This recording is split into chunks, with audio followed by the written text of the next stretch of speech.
Welcome to Nana Knows. Do you know? Do you know grapes light on fire in the microwave? If you microwave grapes, they will catch fire. Energy starts charging up electrolytes inside the fruit. Then flow from one half of the grape to the other, using the peel of skin like an electrical wire and gaining energy.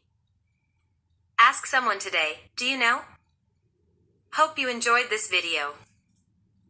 Please leave me a comment below. Like, subscribe, and turn the notification button on for new videos. Thank you.